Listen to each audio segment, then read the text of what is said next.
Trump's executions, an exploding spaceship, and Boxing Day closures. This is your TLDR News daily briefing for Thursday, the 10th of December.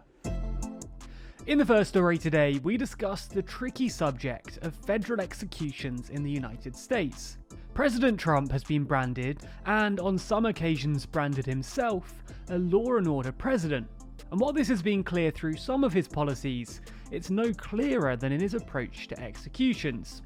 In order to properly understand this story, we need to explain a little bit about what federal executions actually are. So while only 28 states in the United States permit the use of the death penalty, the US government retains the right to sentence people to death, even if the crime was committed in a state where the death penalty is not legal. That's because federal criminal law is the same across the whole country, regardless of state. However, the US government has rarely actually used this power. Since 1988 and before Trump took office, only 3 individuals have been sentenced to federal execution, and all of these took place under Republican President George W. Bush. So, moving to the present, it seems that the current president is aiming to ensure that federal executions take place, especially in the wake of a Biden presidency. President Trump has already overseen 13 executions since July this year, and there are currently 5 more inmates on death row set to be executed before Biden takes office. Traditionally, a president in Trump's position would commute these sentences, in order to allow the newly elected president to make the decision of whether or not to move forward with the execution. However, breaking with convention, Mr. Trump appears to be pushing through the executions before Biden takes office. In effect, he's breaking a 130-year-old convention. One possible reason that the president is trying to ensure that these executions take place, and become the president who's overseen more executions than any other, could be because he's a firm believer in the death penalty, whereas Biden and his team are largely opposed. This, alongside the commitment from Mr. Biden to try and end the death penalty, could be the motivation behind Trump's insistence that executions take place before Biden moves into the White House. In the end though, we'll have to wait and see exactly what happens, and whether Trump's team are able to put these people to death. In the second story of the daily briefing today, we talk about SpaceX. And for those of you who don't know, SpaceX is a company founded by Elon Musk, which aims to send people to the moon and Mars. As part of this mission, they need to test rockets in order to collect data and fine-tune them before they put people on board. So whenever they have one of these tests, the company decides to live stream the event.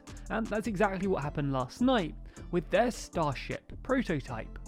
The aim is that these ships will be used to carry humans, alongside 100 tons of cargo to Mars. The test yesterday was planned to reach an altitude of 41,000 feet before beginning its descent. T-minus 35, 4, 3, 2, 1, 0.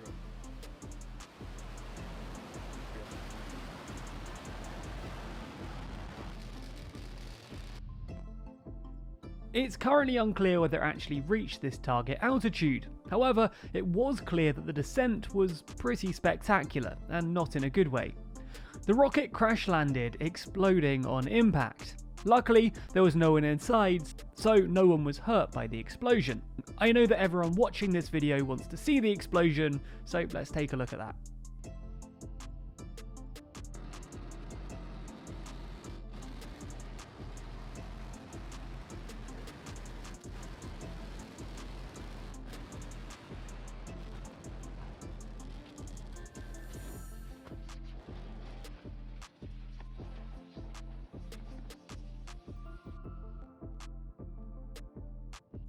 Despite this, Elon Musk called the test a success, claiming that they gathered all the data they needed. When discussing the crash itself, he claimed that the fuel header tank pressure was low, which ended up causing touchdown velocity to be high. Anyway, let's hope they manage to sort out this problem before next time they test. In the final story of the daily briefing today, we discuss the unsung heroes of the pandemic. While many other heroes of the pandemic, such as NHS workers, have regularly and quite rightly had their praises sung for the work they've done throughout, one group which has not had quite the same level of recognition is essential retail workers. They've had to work hard to ensure that we're all able to get the essential items we need throughout the year, irrespective of what restrictions have been put in place. And they've often had to put up with customers who are frustrated with guidelines that have been put in force to protect those in the shops, and they've done so without much praise or attention. So before starting this story, we thought that it was right to offer our sincere thanks and praise for all of those working in essential retail this year. Whether you're a shop floor worker, a delivery driver, someone who restocks the shelves, a line manager, or anything else in the process, you've done an exceptional job this year.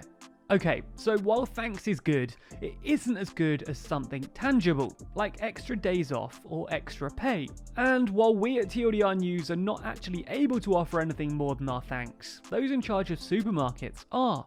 That's why unions are pushing for supermarkets to give their staff a day off on Boxing Day, the day following Christmas. This is usually a very busy day for Christmas, but campaigners claim that the day off would serve as a thank you to retail workers. So far, Sainsbury's has already denied the push, claiming that they'll be open as normal on Boxing Day. But we'll have to wait and see if any other supermarkets will agree with unions, or do the same thing as Sainsbury's and open as normal. Anyway, for those of you who think the news is too long, be sure to check out tomorrow's daily briefing. Read the newsletter by signing up at tldrnews.co.uk/daily. Listen to the briefing by searching for TLDR News in your podcast app, or watch the briefing over at youtube.com/TLDR Daily.